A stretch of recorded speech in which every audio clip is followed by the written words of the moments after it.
Kemarin daerah bencana ada yang meminta diskon untuk tarif listrik, Pak. Itu gimana, Pak? Apakah ada perbincangan? Daerah mana? Belum sampai ke saya. Belum sampai ke saya. Itu nanti mungkin kalau itu PLN yang akan nyampein saya seperti apa. Belum sampai sekarang belum sampai ke saya. Tapi kalau misalnya diminta diskon tarif listrik dari daerah bencana selama masa itu harusnya ada, termasuk kan dana bencana kita itu. Karena mereka juga susah, mungkin juga belum berproduksi kan beberapa tempat, jadi nggak punya uang.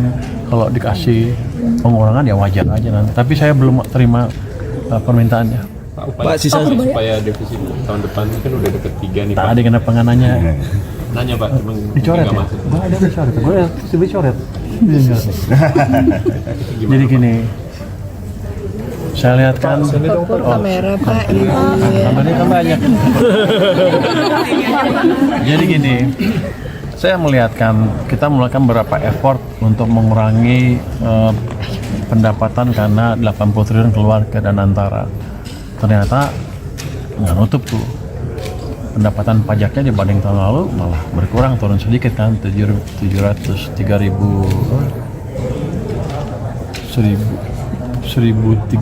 lawan 1.017 kalau nggak salah income tax-nya. Jadi itu memberi indikasi ke saya, memberi pesan lah kira-kira data itu bisa sih sesuai, nggak bisa. Kalau kita begini terus tahun ini pasti gitu, kurang juga desainnya, by design ya.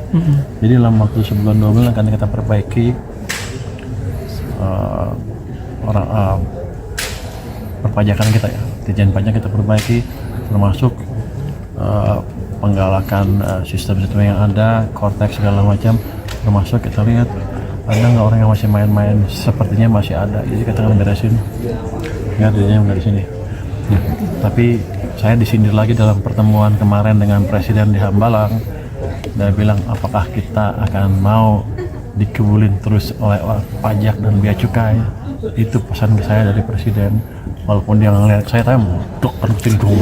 Nah, itu sarapannya apa, Pak, pas rapat di Hambalang, Pak? Ada praktek under invoicing yang masih besar, yang nggak terdeteksi di pajak dan bea cukai. Dan kebetulan kita sudah galakan kan yang sebelumnya, tim 10 dari LNSP udah bagus sekali hasilnya. Saya bisa deteksi beberapa dari sistem mereka ya, dengan analisis yang canggih, masih belum AI sih karena manual betul, dengan data yang lebih lengkap kita bisa deteksi bahwa beberapa perusahaan sawit melakukan under invoicing ekspor separuh dari nilai ekspornya. Itu akan kita kejar ke depan dan mereka nggak bisa main-main lagi. Kita akan pakai teknologi AI segala macam untuk memastikan semua potensinya kita dapatkan dan nggak bocor. Kalau Anda tahu, pajak juga di banyak industri-industri liar yang nggak kena pajak. Ada yang saya tahu baja dan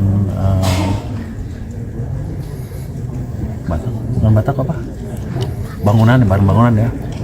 Yang pengusahanya dari Cina, punya perusahaan di sini, orang Cina semua, nggak bisa bahasa Indonesia, jual langsung ke klien, cash basis, nggak bayar PPN, saya rugi banyak itu. Nanti kan kita tindak dengan cepat. Ada baja, ada perusahaan bangunan tadi.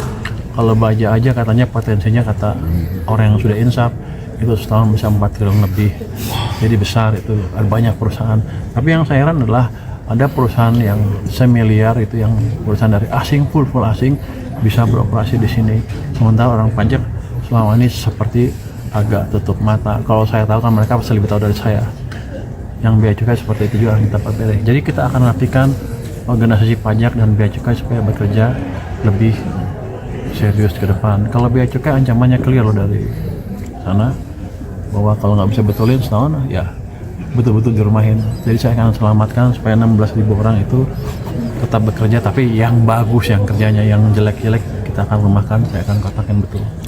Apakah reorganisasinya nanti setelah Cortex selesai kan, Pak? Enggak. Reorganisasi Dirjen Pajak setelah Cortex selesai kan? Kenapa? Seminggu 2 minggu kita beresin. Oh, seminggu. Dari invoicing perusahaan sawit tadi itu nilainya berapa potensinya? Itu kan kita lihat kapal per kapal. Let's say itu praktek yang biasa mereka lakukan. Saya kan baru dapat 10 perusahaan besar, itu dapat sekitar 50% kira-kira itunya. Kalau pukul rata ya kira-kira yang total ekspor mereka yang diakui lah separuhnya. Jadi nanti kita beresin mungkin kalau saya nggak tahu level pendidikannya seperti apa, tapi yang jelas kita akan kasih message ke mereka ke depan nggak bisa begitu lagi kita sikat perusahaan-perusahaan. Saya nggak peduli Siapa aja Pak? Nama-namanya nantilah orang nanti dituntut gua. TBK nggak Pak? Baja ya. Gimana Pak? Ya, baja ada perusahaan baja Cina loh di sini loh, operasi di sini loh. Namanya mungkin beli KTP tapi dia nggak bayar PPN. Nanti kita tadinya mau digerebek tapi nanti lah kita lihat saatnya. Presiden udah tahu ya Pak berarti ya? Ya? Presiden juga udah tahu Pak soal perusahaan-perusahaan under invoicing sawit terus baja. Kalau juga. dia lihat gambar besarnya dia tahu bahwa ada invoicing sawit, ada invoicing batu bara. Tapi gimana prakteknya ini ditanyakan bukan urusan dia. Itu bagian saya untuk memastikan saya bisa menjalankan pesan presiden itu berkali-kali. Gua pikir sekarang baru 4 bulan kan di sini. Kalau 6 bulan lebih nggak ada implementasi lagi ya berarti gua nggak becus gitu kan dalam penilaian atasan kan. Jadi saya akan pastikan kita bergerak ke arah yang diarahkan oleh pemimpin saya. Pak Purbaya, terkait bonus atlet SEA Games kan 500 juta ditambah jadi 1 miliar kata Pak Prabowo, itu dari APBN atau bukan ya Pak? Emang dari mana? Apa dari kantong Pak Prabowo? Enggak lah, dari APBN. Emang nggak boleh ngomong itu? Kan besok kan mau dibaginya kapan ya? Hari ini Pak jam 3. Oh, dari APBN itu dari dana tertentu ya? Berapa Pak dari Kemenkyu mengalokasikan ya? Hanya 580 sekian, tapi katanya turun jadi 480. Saya detailnya yang tahu itu di Kementerian 480 miliar Pak. Ya. Oke, makasih. Pak berarti tadi DHE 100% itu juga gara-gara praktik undervoicing itu ya Pak? Under invoicing apa? Ya, akhirnya DHE SDA itu ditetapin 100% begitu. Gara-gara itu salah satu alasannya. Enggak, itu karena mereka cuma taruh di situ biasanya mereka taruh di bank kecil, langsung kan rupiahin tuh. Pindahin ke bank kecil, langsung beli dolar lagi keluar. Jadi cuma sebentar keluar lagi. Jadi kita ditipu.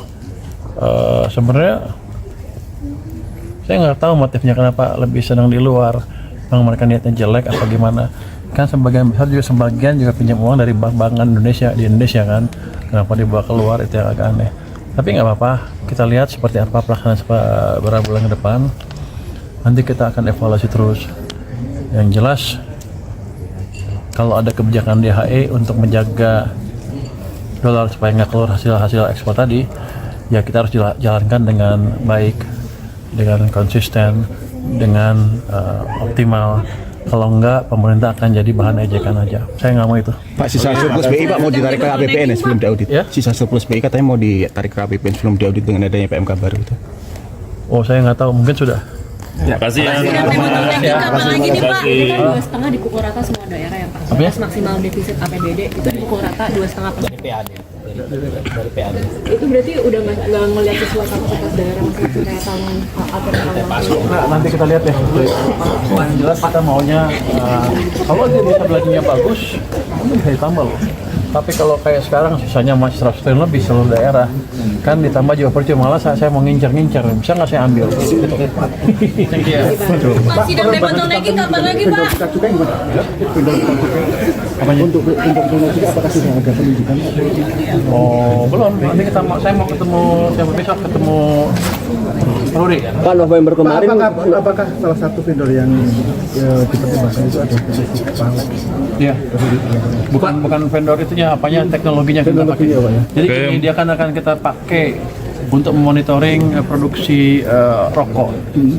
Tadinya saya skeptis, orang-orang udah baik, pasti insaf segala macam. Tapi lihat gejala di beberapa tempat, sepertinya memang nggak semuanya orang baik. Jadi kita taruh itu supaya kita dapat hasil yang seperti seharusnya. Sebenarnya kalau dengan sistem yang sudah ada sekarang dan kita cukupkan sekarang dengan sistem yang baru ditawarkan oleh VT itu gimana Pak? Apakah Oh, lebih bagus. efektif? Akan lebih efektif karena dia betul-betul real time kan. Mesinnya taruh di sana di deteknya taruh depan mesin, keluar semua langsung bisa dimonitor dari pusat di setiap mesin produksi mereka. Jadi harusnya nggak bisa manipulasi lagi. Dan nanti kita cukainya ditempelin kode-kode khusus sehingga kita bisa lihat dari mana itu kita cukai diterbitkan, punya PT apa, sama nggak dengan dibungkusnya. Jadi kalau jual beli kita cukai antar itu udah nggak bisa lagi nanti. Harusnya sih kalau saya pikir sih itu akan lebih bagus meningkatkan pendapatan dari cukai. Saya juga eksperimen sebetulnya, saya nggak tahu orang cukai bea cukai main-main apa enggak. Saya akan eksperimen 2-3 tahun ke depan pakai itu. Kalau hasilnya sama aja saya berhentiin. Tapi kemungkinan besar lebih tinggi pendapatannya. Ini yang akan menarik. Seperti apa naiknya? Itu sudah bisa dibicarakan dengan Pak Hasim waktu itu ya Pak? Anda temennya pasti bisik-bisik. Makasih ya. Terima kasih ya. Kan sempat disinggung juga sama Pak Hasim soal mekanismenya yang seperti itu juga Pak. Oh enggak, pokoknya kita dapat ada informasi teknologi, ya saya lihat seperti apa dan kelihatannya bagus, dan nanti kita akan ngomong sama Peruri seperti apa proposal yang mereka punya. Ini kan Sigma dengan Peruri kerjasamanya seperti apa proposalnya. Kalau begitu bagus ya kita eksekusi secepatnya, nggak lama-lama. Terima kasih ya.